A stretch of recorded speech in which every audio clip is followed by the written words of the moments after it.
3 साल पहले मेरी पत्नी ने मेरी जान बचाते हुए अपनी जान गंवा दी थी। अपनी आखिरी सांस लेते हुए उसने मुझे खाली आंखों से देखा और कुछ ऐसे शब्द फुसफुसाए जो तब से मुझे परेशान कर रहे हैं। काश मैं इस जिंदगी में तुमसे कभी ना मिली होती। उसके जनाजे पर मैं पहले से ही गम में डूब रहा था, लेकिन उसके पिता ने मुझ पर कोई तरस नहीं दिखाया। उन्होंने नफरत से मेरी तरफ उंगली उठाई और कहा, मुझे सोफिया की शादी शुरू से ही आयसन से करा देनी चाहिए थी। उसकी शादी तुमसे कराना मेरी जिंदगी की सबसे बड़ी गलती थी। उसने 3 अलग अलग मौकों पर तुम्हारी जान बचाई। जिसे मरना चाहिए था वो तुम थे, वो नहीं। उन शब्दों ने मेरे बचे खुचे वजूद को भी तोड़कर रख दिया। 3 साल बाद आखिरकार मैंने एक टाइम मशीन तैयार कर ली। जिस पल यह चालू हुई मैंने खुद से सिर्फ एक वादा किया, इस बार मैं सोफिया की जिंदगी से हमेशा के लिए गायब हो जाऊंगा और सबको आजाद कर दूंगा। एक अंधी कर देने वाली रोशनी ने मुझे निगल लिया। जब मैंने दोबारा आंखें खोली तो मुझे सोफिया की ठंडी आवाज सुनाई दी। मेरे पेरेंट्स ने मुझे अपनी जान की धमकी दी और तुमसे शादी करने पर मजबूर किया। भले ही हम शादी कर लें, पर ईमानदारी से बताओ, क्या तुम्हें लगता है कि हम कभी खुश रह पाएंगे? मुझे एहसास हुआ कि मैं अपनी मैरिज रजिस्ट्रेशन वाले दिन वापस लौट आया था। उसे देखते हुए मैंने धीमी आवाज में पूछा, तुम मुझसे शादी इसलिए नहीं करना चाहती क्योंकि तुम जिससे सच में प्यार करती हो वो आइसन है? क्या ऐसा नहीं है? उसने अपनी भौहें सिकोड़ी। तुम्हें क्या हो गया है? हम मैरिज ऑफिस के बाहर खड़े हैं, अब पीछे हटने का कोई मतलब नहीं है। मेरा टाइम वेस्ट करना बंद करो, पेपर्स पर साइन करो और बाहर इंतजार करो। मेरी पिछली जिंदगी और इस जिंदगी दोनों में मैंने सालों तक सोफिया से प्यार किया था। उसने मेरी जान बचाने के लिए 2 बार अपनी जिंदगी दांव पर लगाई थी, इसलिए मैंने खुद को समझा लिया था कि वो भी मुझसे प्यार करती होगी। लेकिन उसके पहले प्यार की मौत के बाद मुझे आखिरकार सच समझ आ गया। उसका दिल हमेशा आइसन का ही था। टाइम मशीन एक्टिवेट करने से पहले एक मिस्ट्री मैन ने मुझे एक आखिरी शर्त दी थी, तुम सोफिया के साथ अपना कार्मिक बॉन्ड तभी तोड़ पाओगे जब तुम उसकी 3 सबसे बड़ी विश पूरी कर दोगे। बिना किसी झिके मैंने मैरिज रजिस्ट्रेशन फॉर्म उठा लिया। उसके नाम के बगल में अपना नाम लिखने के बजाय मैंने आइसन का नाम लिख दिया। मुझे आज भी उसकी डायरी में लिखी हर विश याद थी। काश मैंने हासन से कभी शादी न की होती। काश मैंने अपने पेरेंट्स की बात मानने के बजाय उनसे लड़ाई की होती। काश मैं आइसन को बचा पाती। जिस पल मैंने आइसन के नाम से साइन किया मैंने उसकी पहली विश पूरी कर दी। दोनों मैरिज सर्टिफिकेट्स हाथ में लेकर मैं बाहर आया। सोफिया ने अनजाने में उन्हें लेने के लिए हाथ बढ़ाया, लेकिन मैंने उसे धीरे से रोक दिया। कल तुम्हारे लिए एक सरप्राइज होगा। वो बस ठंडी हंसी हंसी और दूर चली गई। पास ही एक नवविवाहित जोड़ा एक्साइटमेंट में बात कर रहा था। आज रात एक मेटियोर शावर होने वाला है जो 100 साल में सिर्फ एक बार होता है। कहते हैं कि जो कपल्स इसे एक साथ देखते हैं वो हमेशा साथ रहते हैं। उनकी बातों ने मुझे तुरंत एक पुरानी याद में ला खड़ा किया। अपनी पिछली जिंदगी में मैंने सोफिया से मिन्नतें की थीं कि वो मेरे साथ मेटियोर शावर देखे, लेकिन उसने सिर्फ एक ठंडी मुस्कान दी थी। क्या तुम्हें सच में लगता है कि कुछ टूटते तारे देखने से एक नकली शादी हमेशा के लिए टिक जाएगी? सपने देखते रहो। इस बार मुझे एक और रिजेक्शन की उम्मीद थी, लेकिन मेरे सरप्राइज के लिए सोफिया ने अचानक मुझे देखा और पूछा, क्या तुम मेटियोर शावर देखना चाहते हो? मैं तुम्हारे साथ चल सकती हूँ, लेकिन मुझे गलत मत समझना और हनीमून के बारे में तो सोचना भी मत। कंपनी में बहुत काम है और मेरे पास इसके लिए टाइम नहीं है। मैंने उसे हैरानी से देखा। उसने अपनी बाहें फोल्ड की और अधीर होकर कहा, तो क्या हम आज रात जा रहे हैं या नहीं? मुझसे ये पूछने के बाद कि क्या हम एक साथ मेटियोर शावर देखना चाहते हैं, उसका फोन अचानक बज उठा। जिस पल उसने जवाब दिया उसका एक्सप्रेशन सीरियस हो गया। आइसन के हाथ में चोट लग गई थी। मैं उसे देखने जा रही हूँ, तुम अकेले घर जा सकते हो। इससे पहले कि मैं कुछ कह पाता वो अपनी कार में बैठी और चली गई। जब मैं घर लौटा तो सोफिया के पेरेंट्स ने हमारे मैरिज रजिस्ट्रेशन का जश्न मनाने के लिए खाने से भरी टेबल तैयार कर रखी थी। जिस पल आंटी लिंडा ने मुझे देखा उन्होंने मुस्कान के साथ मेरा हाथ थाम लिया। जेसन, तुम इतनी जल्दी वापस आ गए, सोफिया कहाँ है? मैंने शांति से जवाब दिया, आंटी लिंडा, हमने अपना मैरिज रजिस्ट्रेशन नहीं कराया। एब्रॉड स्टडीज के लिए मेरी एप्लीकेशन अप्रूव हो गई है और मैं कुछ ही दिनों में देश छोड़ दूंगा। दोनों झटके में जम गए। क्या तुम लोगों ने शादी नहीं की? क्या सोफिया ने तुम्हें फिर से परेशान किया? वो सिर्फ बाहर से ठंडी बनती है, अंदर से वो सच में तुम्हारी केयर करती है। वो बस जिद्दी हो रही है। एक बार तुम लोगों की शादी हो जाए तो सब ठीक हो जाएगा। देर सबेर उसे तुमसे प्यार हो जाएगा। मैंने धीरे से मुस्कुराते हुए सिर हिलाया। प्लीज आप दोनों मेरी चिंता मत कीजिए। चाहे मैं इसे नकारने की कितनी भी कोशिश करूं, जबरदस्ती बनाया गया रिश्ता कभी खुशी नहीं ला सका। सच तो यह है कि सोफिया ने मुझसे कभी प्यार नहीं किया। आप दोनों ने मेरे लिए जो कुछ भी किया है उसके लिए मैं हमेशा शुक्रगुजार रहूंगा। भले ही मैं आपका दामाद न बन पाऊं, लेकिन मैं आप दोनों को अपने पेरेंट्स की तरह ही मानता रहूंगा और जब भी जरूरत होगी आपकी देखभाल करूंगा। ये सुनते ही उनकी आंखें आंसुओं से भर गईं। आखिरकार उन्होंने चुपचाप मेरे फैसले को स्वीकार कर लिया। उस रात मैं अकेले ऑब्जर्वेटरी गया। मेरे अंदर गहराई में एक छोटा सा हिस्सा अब भी उम्मीद कर रहा था कि शायद वो आ जाए। ऐसा लगा जैसे एक जमाना बीत गया हो। जिसके बाद सोफिया आखिरकार आई। मुझे देखते ही वो भड़क उठी। सिर्फ इसलिए कि मैं तुम्हें घर नहीं ले गई और आइसन को देखने चली गई, तुम भागकर मेरे पेरेंट्स के पास गए और शिकायत कर दी। क्या तुम्हें पता है कि उन्होंने आइसन को फोन करके डांटा? वो इतना डिस्ट्रैक्ट हो गया कि सड़क पार करते वक्त उसका ट्रैफिक एक्सीडेंट हो गया। उसका बहुत खून बह चुका है और शायद वो बच ना पाए। क्या तुम अब खुश हो? बहस करने के बजाय मैंने शांति बनाए रखी। अपनी पिछली जिंदगी में मैं उसकी तीसरी विश पूरी करने का रास्ता ढूंढ रहा था। अब किस्मत ने वो मौका ठीक मेरे सामने ला दिया था। मैंने उसे देखा और धीरे से पूछा, तुम यहाँ इसलिए आई हो ना क्योंकि तुम चाहती हो कि मैं आइसन के लिए ब्लड डोनेट करूं? उसने बिना एक शब्द बोले अपना सिर झुका लिया। जैसे ही हम हॉस्पिटल पहुंचे मैंने 400 मिलीलीटर ब्लड डोनेट किया। बदकिस्मती से ये काफी नहीं था। डॉक्टर ने समझाया कि दूसरे ब्लड बैंक से ब्लड आने में कम से कम 10 मिनट और लगेंगे और इस बात की कोई गारंटी नहीं थी कि आइसन तब तक बच पाएगा या नहीं। मैंने सोफिया पर एक नजर डाली। उसकी आंखें आइसन के पीले पड़े चेहरे से एक पल के लिए भी नहीं हटी थीं और जिस डर को वो छिपाने की कोशिश कर रही थी वो उसके पूरे चेहरे पर दिख रहा था। जब नर्स ने मेरे हाथ से सुई निकालने के लिए हाथ बढ़ाया तो मैंने उसे धीरे से रोक दिया। प्लीज 400 मिलीलीटर और ले लीजिए। नर्स ने मुझे अविश्वास से देखा। सर, ये इम्पॉसिबल है। 400 मिलीलीटर ही मैक्सिमम सेफ लिमिट है। मैंने एक हल्की मुस्कान देने की कोशिश की। मैं कुछ दिन रेस्ट करके रिकवर हो जाऊंगा। इस वक्त उसकी जान बचाना ज्यादा इंपॉर्टेंट है। नर्स की आंखें नम हो गईं। आप बहुत ही कमाल के इंसान हैं। जब पेशेंट होश में आएगा तो वो डेफिनेटली आपको थैंक्स कहना चाहेगा। मैंने सिर हिलाया। इसकी जरूरत नहीं है। मैं ये इसलिए कर रहा हूँ क्योंकि ये मेरा अपना फैसला है। लेकिन मैं अच्छी तरह जानता था कि इतना सारा ब्लड डोनेट करने की बहुत भारी कीमत चुकानी पड़ेगी। इसके नतीजे मेरी उम्मीद से कहीं ज्यादा बुरे थे। मेरी आंखों के आगे अचानक अंधेरा छा गया और मैं फर्श पर गिर पड़ा। जब मैंने दोबारा आंखें खोली तो मैं हॉस्पिटल के बेड पर लेटा हुआ था। सोफिया मेरे पास बैठी थी। आखिरकार तुम जाग गए। आइसन भी होश में आ गया है। अगर तुमने कल रात अपना ब्लड डोनेट न किया होता तो शायद वो बच नहीं पाता। मैं धीरे से उसकी तरफ घुमा, ये देखते हुए कि मैं कितना पीला पड़ गया था। वो बोलने से पहले एक पल के लिए शांत रही। मुझे अफसोस है कि मैं तुम्हारे साथ मेटियोर शावर देखने का अपना वादा पूरा नहीं कर पाई। मुझे याद है तुम डॉली जाना चाहते थे। तुम्हारे ठीक होने के बाद मैं तुम्हारे साथ वहां चलूंगी। मैंने शांति से सिर हिलाया। जरूरत नहीं है। सोफिया सिर्फ वो चुका रही थी जो उस पर बकाया था। उसने मुझे कंफ्यूजन से देखा। तुम किस बारे में बात कर रहे हो?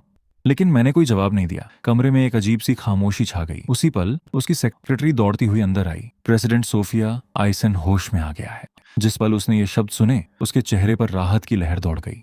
वो तुरंत जाने के लिए मुड़ी, लेकिन मैंने उसे धीमी आवाज में पुकारा, सोफिया। वो रुक गई। मुझे माफ कर देना और आज से मैं उम्मीद करता हूँ कि तुम्हारी जिंदगी खुशियों और शांति से भरी रहे। मुझे उम्मीद है कि तुम्हारी हर विश पूरी हो। उसने मुझे पूरी तरह उलझन में देखा। तुम ऐसे क्यों बात कर रहे हो जैसे तुम अलविदा कह रहे हो? पहले मैं जाकर देखती हूँ कि आइसन कैसा है, फिर मुझे तुमसे कुछ बात करनी है। मेरे वापस आने तक यहीं रुको, ठीक है? मेरे जवाब का इंतजार किए बिना वो जल्दबाजी में चली गई। जिस सेकंड वो गायब हुई मैंने अपने हाथ से ड्रिप की सुई निकाली और चुपचाप हॉस्पिटल से बाहर निकल गया। जब सोफिया आइसन के कमरे से वापस आई तो उसके हाथ में एक थर्मस था जिसमें मेरे लिए न्यूट्रिशियस सूप था, लेकिन हॉस्पिटल का कमरा पूरी तरह से खाली था। हासन, कोई जवाब नहीं आया। अचानक उसके अंदर एक अजीब सी घबराहट पैदा हुई। उसने मुझे कॉल करने के लिए जल्दी से अपना फोन निकाला। इससे पहले कि वो डायल कर पाती उसकी सेक्रेटरी पूरी तरह से हाँफती हुई वापस भागी।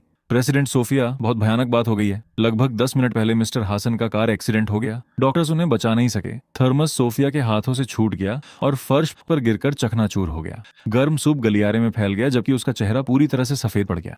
क्या? तुमने अभी क्या कहा? उसने खुद को शांत रखने के लिए मजबूर किया और कमरे से बाहर भागी, लेकिन अचानक उसके पैरों ने जवाब दे दिया।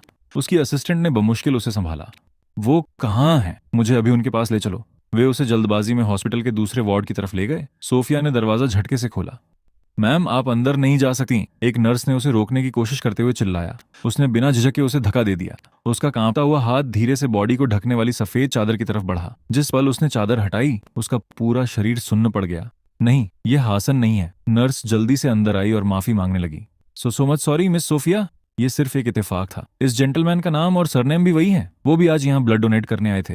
आइसन के एक्सीडेंट की खबर पूरे शहर में फैल गई थी और बहुत से वॉलंटियर्स ब्लड डोनेट करने हॉस्पिटल पहुंचे थे। दो लोगों का नाम एक जैसा होना कोई नामुमकिन बात नहीं थी।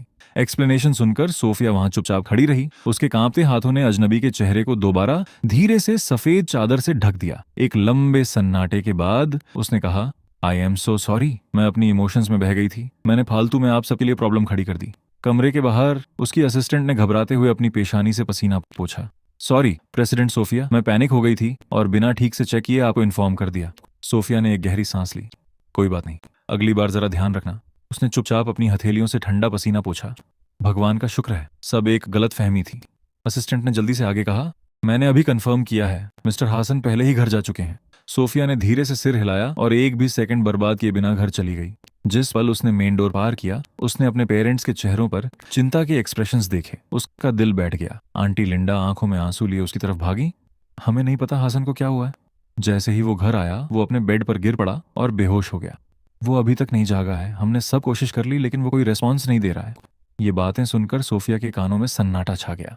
उसका पहला ख्याल यही आया कि हासन बहुत ज्यादा ब्लड डोनेट करने की वजह से कोमा में चला गया था। सिचुएशन इतनी कॉम्प्लिकेटेड थी कि समझाना मुश्किल था, इसलिए वो सीधे मेरे कमरे की तरफ भागी।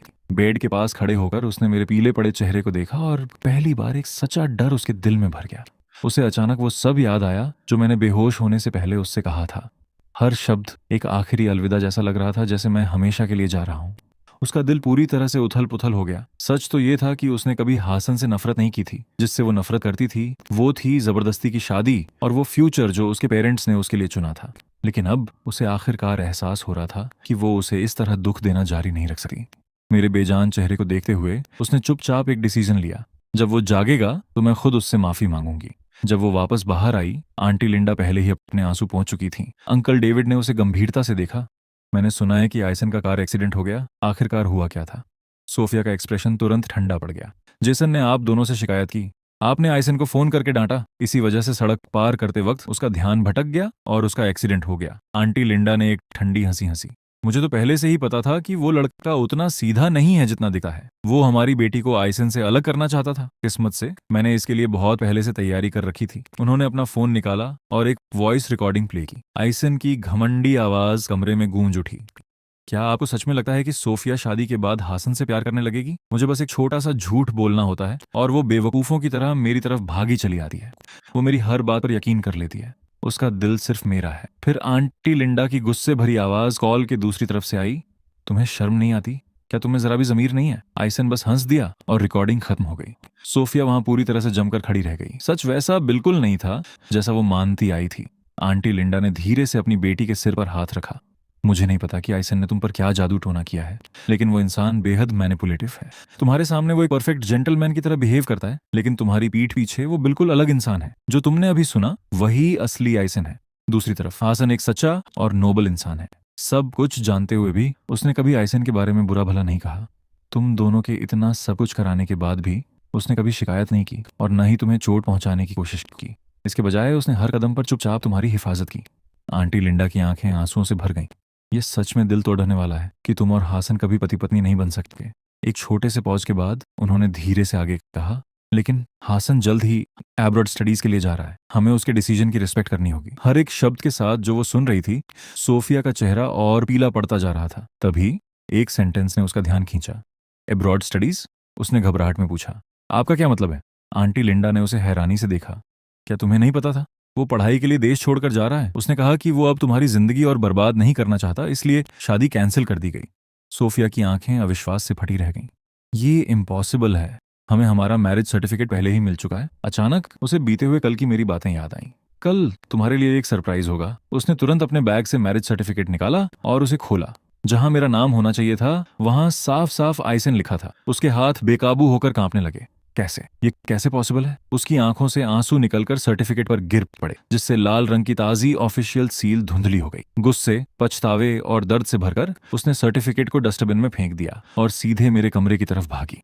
वो मेरे बेड के पास घुटनों के बल गिर पड़ी। उसने धीरे से मेरा हाथ थामा और फूट फूट कर रोने लगी। मैं इन सारे सालों में एक झूठ में जी रही थी।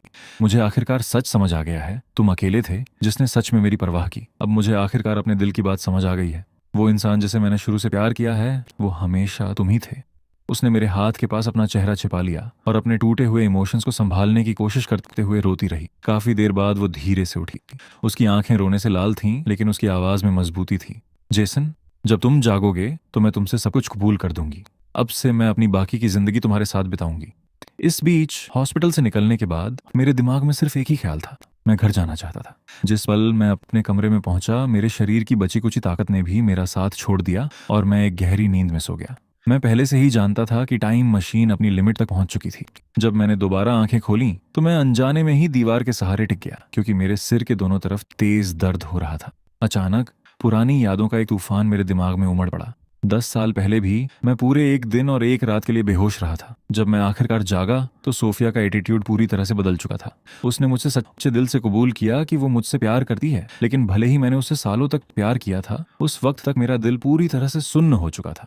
मैंने बिना किसी झिझके उसके प्रपोजल को रिजेक्ट कर दिया और अकेले ही एब्रॉड स्टडीज के लिए चला गया। अगले 10 सालों तक मैंने खुद को पूरी तरह से अपनी एजुकेशन और करियर के लिए समर्पित कर दिया। जिंदगी शांत और सक्सेसफुल हो गई। विदेशों में अपनी पढ़ाई पूरी करने के बाद मैं देश की एक टॉप यूनिवर्सिटी में प्रोफेसर बन गया। रही बात सोफिया की, तो मैरिज सर्टिफिकेट के पीछे का सच जानने के अगले ही दिन वो सीधे सिविल अफेयर्स ऑफिस गई और डिवोर्स के लिए अप्लाई कर दिया। मैं उसके इस फैसले से सच में हैरान था, लेकिन कम से कम एक बात साफ थी, इस बार हम दोनों ने आखिरकार अलग अलग रास्ते चुन लिए थे। अगले 10 सालों तक सोफिया के फैसलों ने मेरी जिंदगी को कभी प्रभावित नहीं किया और पहली बार मैं आखिरकार चैन की सांस ले पाया। पहले के उलट उसने कभी मुझसे बहस नहीं की और न ही कोई फालतू का कन्फ्लिक्ट खड़ा किया। मेरी पिछली जिंदगी में लगातार खाना छोड़ने की वजह से मुझे पेट की गंभीर बीमारी हो गई थी। इस बार मैंने उस सब से खुद को बचा लिया। सोफिया भी बदल चुकी थी। अब वो जिद्दी या इम्पल्सिव नहीं रही थी। इसके बजाय वो शांत, म्योर और काइंड बन गई थी। फिर भी वो उन 10 सालों के दौरान चुपचाप मेरे साथ बनी रही।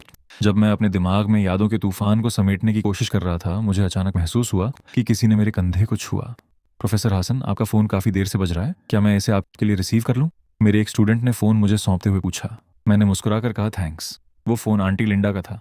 हासन, आज सोफिया का 30वां बर्थडे है, घर आओ और हमारे साथ डिनर करो। जिस पल मैंने 30वां बर्थडे शब्द सुने, मेरा दिल बैठ गया। लेकिन फिर मुझे एक बात का एहसास हुआ। इस बार मैं उस बुरे सपने से सफलतापूर्वक बच निकला था जिसने कभी मेरी जिंदगी बर्बाद कर दी थी। राहत की एक लहर मेरे अंदर दौड़ गई। बिल्कुल आंटी लिंडा, मैं जल्द ही वहां पहुंचता हूँ। जब तक मैं पहुंचा, पूरे लियो परिवार ने एक वंडरफुल डिनर तैयार कर रखा था। हमेशा की तरह आंटी लिंडा ने एक गर्मजोशी भरे हक के साथ मेरा वेलकम किया। Hasan, welcome home. उस जाने पहचाने सीन को देखकर मेरी आंखों में आंसू आ गए। इस बार सोफिया के पेरेंट्स जिंदा थे। वो मुझसे नफरत नहीं करते थे। सब कुछ वैसा ही हो गया था जैसा होना चाहिए था। मेरी लाल आंखों को देखकर आंटी लिंडा हंस पड़ी। खुद को देखो, तुम बस थोड़े समय के लिए बाहर क्या गए, अभी से इमोशनल हो रहे हो। सब लोग हंस पड़े और वो भारी बोझ जो मैंने सालों से उठा रखा था, आखिरकार गायब हो गया। जब मैं उनसे कैजुअल बातचीत कर रहा था, तो मुझे आखिरकार आइसन के एक्सीडेंट के पीछे का सच पता चला। वो कोई एक्सीडेंट बिल्कुल नहीं था, बल्कि एक वेल प्लान्ड साजिश थी। इसके लिए रिस्पॉन्सिबल इंसान आइसन की एक्स गर्लफ्रेंड थी, जो हैरिसन फैमिली की एक अमीर औरत थी। आइसन के रिलेशनशिप खत्म करने के बाद उसने दूर जाने से पहले पब्लिकली उसकी बेइज्जती की थी।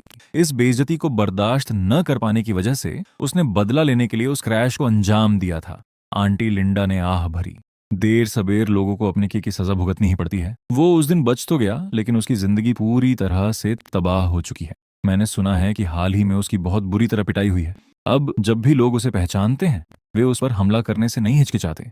मैंने चुपचाप सिर हिलाया। आखिरकार कर्म ने उसे ढूंढ ही लिया था। मैं इससे असहमत नहीं हो सकता था। उसी पल दरवाजे की घंटी बजी। मैं आगे बढ़ा और दरवाजा खोला। बाहर सोफिया खड़ी थी। वो धीरे से मुस्कुराई। बहुत समय हो गया हसन। जिस पल मैंने उसका चेहरा देखा, एक और याद ताज़ा हो गई। एक हफ्ते पहले यूनिवर्सिटी ने अनाउंस किया था कि हमारे डिपार्टमेंट के एक प्रोफेसर को एक प्रेस्टिजियस रिसर्च इंस्टीट्यूट के लिए चुना जाएगा।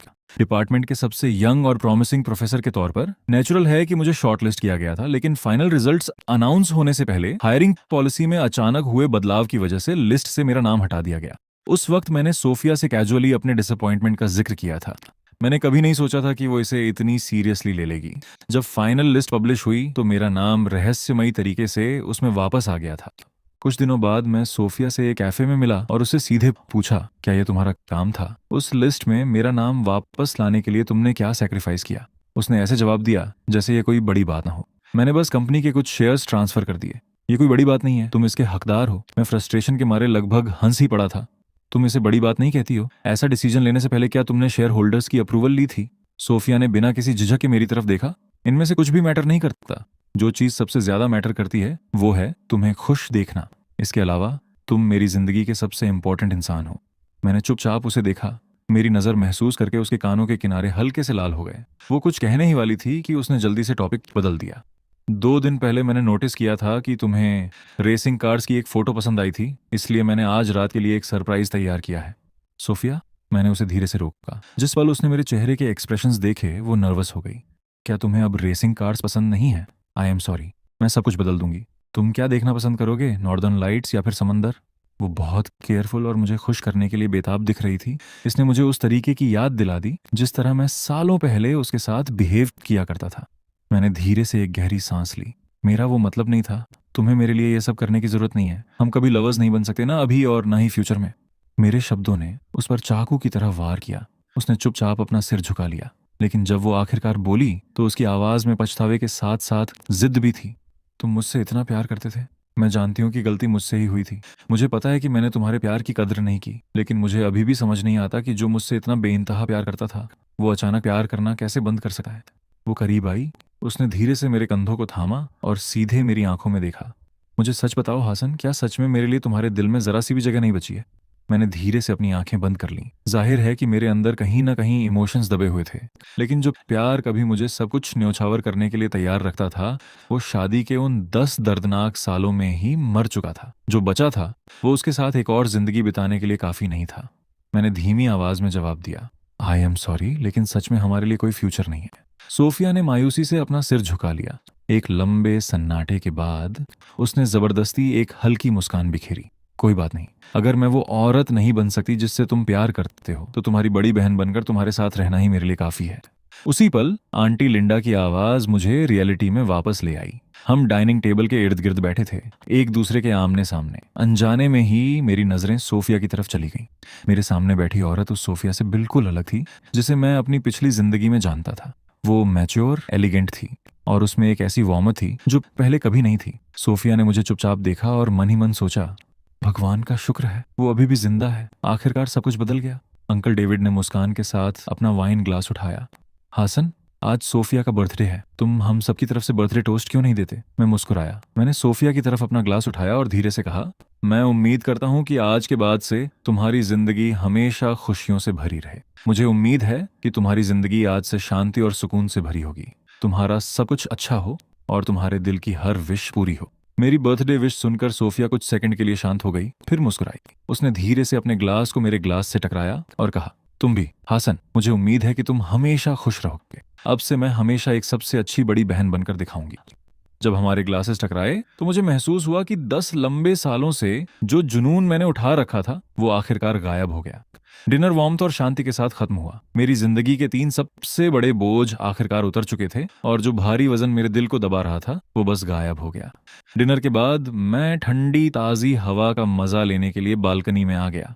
कुछ ही पलों बाद मुझे अपने पीछे दबे पांवों की आहट सुनाई दी। सोफिया हाथ में शिकंजी का ग्लास लिए बालकनी की तरफ आई और उसने नेचुरल तरीके से वो मुझे थमा दिया। तुमने कहा कि तुम्हें अभी भी मेरा बर्थडे याद था। इस बात ने मुझे बहुत खुश कर दिया। मैंने उसे चुपचाप देखा। सिर्फ उसका बर्थडे ही नहीं था जो मुझे याद था, मुझे ये भी याद था कि उसे खट्टा टेस्ट सबसे ज्यादा नापसंद था। फिर भी वो हमेशा शिकंजी ही ऑर्डर करती थी। सोफिया अचानक सीरियस हो गई, फिर उसने हल्की सी मुस्कान दी। तुम अकेले इंसान हो जिसे अभी भी ऐसी बातें याद हैं। हम दोनों चुपचाप एक दूसरे के बगल में खड़े रहे। हम में से कोई नहीं बोला, लेकिन उस सन्नाटे में हजारों अनकहे शब्द छिपे थे। आखिरकार उसने धीमी आवाज में पूछा, हासन, अगर मुझे तुम्हारी अच्छाई का एहसास थोड़ा पहले हो गया होता, तो क्या तुम्हें लगता है कि सब कुछ अलग होता? मैंने कोई जवाब नहीं दिया। मैंने बस उसके हाथ से शिकंजी ली और एक ही सांस में पी गया। कुछ पछतावे ऐसे होते हैं जिन्हें कभी सुधारा नहीं जा सकता। जिंदगी में कोई रीसेट बटन नहीं होता। सोफिया ने एक खट्टी मीठी मुस्कान के साथ अपना सिर झुका लिया। उस मुस्कान के पीछे एक गहरा दुख छिपा था। इस घर में वापस आने के लिए थैंक्स। मैंने दूर तक फैले रात के आसमान को देखा। मेरा दिल पहले से कहीं ज्यादा शांत था। मैं एक बार फिर डॉली जाना चाहता हूँ। वो तुरंत मेरी तरफ मुड़ी। तुम अकेले? मैंने बस सिर हिलाया। हाँ, मैं अकेला। उसने मुझे रोकने की कोशिश नहीं की, बस धीरे से मुस्कुराई और बोली, तो मुझे कुछ फोटोज भेजना। मैं उस जगह को देखना चाहती हूँ जिसे तुम सबसे ज्यादा पसंद करते हो। उसके बाद हमने ज्यादा बात नहीं की। हम बस बालकनी में एक साथ चुपचाप बैठे रहे, शहर की लाइट्स को होराइजन तक फैला हुआ देखते रहे। 2 दिन बाद मैं डॉली के लिए निकल गया। उस सुबह जल्दी इगेरा लेक का पिघला हुआ पानी शीशे की तरह साफ दिख रहा था। लेक के किनारे खड़े होकर मैंने अपने रिफ्लेक्शन को देखा और एक ऐसी आजादी महसूस की जो मैंने पहले कभी एक्सपीरियंस नहीं की थी। 10 साल पहले मैंने कभी सोचा भी नहीं था कि मैं ये ट्रिप अकेले करूंगा। उस वक्त मैंने अपनी पूरी जिंदगी एक ऐसे इंसान के नाम कर दी थी जिसने मुझसे कभी सच में प्यार नहीं किया। मैं हर दिन डर और अनसिक्योरिटी में जीता था, जब तक कि मैंने खुद को पूरी तरह से खो नहीं दिया। लेकिन अब मैं आखिरकार खुद के लिए जी रहा था। ट्रिप के दौरान मेरी मुलाकात कई नए लोगों से हुई। एक यंग लड़की ने मेरे साथ कुछ दिनों तक ट्रैवल किया। उसका नेचर काफी फ्री स्पिरिटेड था और उसकी आंखें ऑनेस्ट और जिंदगी से भरी हुई थीं। मुझे हैरानी से देखते हुए उसने पूछा, क्या आप एक प्रोफेसर हैं? सच कहूं तो आप बिल्कुल भी बोरिंग टाइप नहीं लगते। मैं हंस पड़ा। प्रोफेसर्स को भी ट्रैवल करने के सपने देखने की इजाजत होती है। उसने मुस्कुराने से पहले एक पल के लिए मुझे चुपचाप ऑब्जर्व किया। आपके दिल में कोई कहानी छिपी है ना? मैंने इनकार नहीं किया। मैंने बस उसे देखकर मुस्कुराया और कहा, शायद हो सकती है। कुछ कहानियां पास्ट में ही छूट जाने के लिए बनी होती हैं। लगभग उसी टाइम सोफिया ने एक ऐसा डिसीजन लिया जिसने उसकी जिंदगी बदल दी। उसने अपनी मर्जी से कंपनी के सीईओ की पोस्ट छोड़ दी, जिससे बोर्ड ऑफ डायरेक्टर्स पूरी तरह से हैरान रह गए। सबने मान लिया कि कुछ बहुत बुरा हुआ है, लेकिन उसने बस मुस्कुराकर कहा, मैंने दूसरों के लिए जीते हुए बहुत साल बिता दिए हैं, अब आखिरकार खुद के लिए जीने का वक्त आ गया है। इसके तुरंत बाद उसने कंपनी के अपने कुछ शेयर्स एक चैरिटेबल फाउंडेशन को ट्रांसफर कर दिए, जो उन टैलेंटेड स्टूडेंट्स को विदेशों में पढ़ाई के लिए स्कॉलरशिप देती थी जो हायर एजुकेशन का खर्च नहीं उठा सकते थे। उसके आसपास के सभी लोग इस बात से हैरान थे कि वो कितनी बदल चुकी थी। जब भी कोई उससे पूछता कि ऐसा क्यों, तो वो हमेशा एक ही जवाब देती, कुछ लोग जिंदगी भर आपके दिल में रहते हैं, लेकिन किसी को याद रखना और उसे पा लेना दो बिल्कुल अलग बातें हैं। चुपचाप एक और साल बीत गया।